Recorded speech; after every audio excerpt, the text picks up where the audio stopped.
Hello and welcome again to the Tugi Show. Right here we have something a lot of people have been asking for and a lot of you died to see. And it is the prototype for the DG900.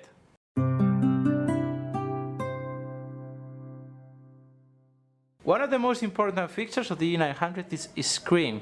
5-inch Full HD with a PPI of 441, covered with Gorilla Glass, this one here.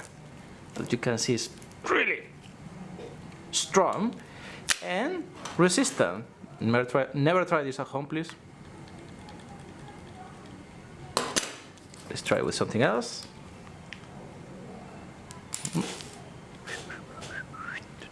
You can see, no problem at all. Internally, DG900 comes with a processor of 1.7 GHz MediaTek 6592. 2 GB of RAM and 16 GB of internal storage.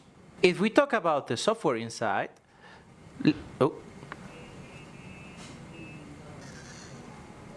let's have a look what this baby has.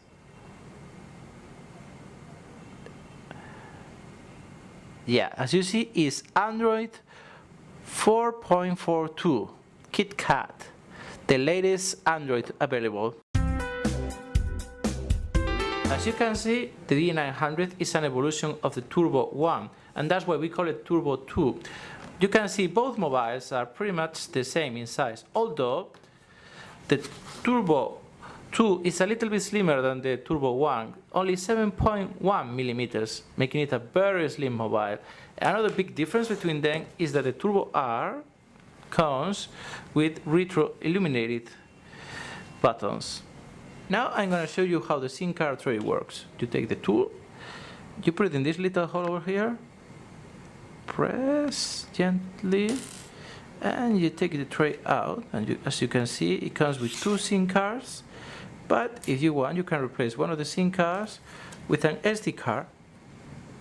Just put it in here, gently like this,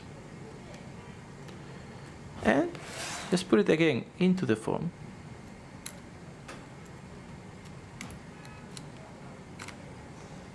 And that's it, that easy. That's all for today in the Tugi Show. We hope you like our preview of the prototype of the DG900. Once we have a final working mobile, we'll do another video for the DG900. Did you like it, Tugi? See you next week in the Tugi Show. Do not forget to comment.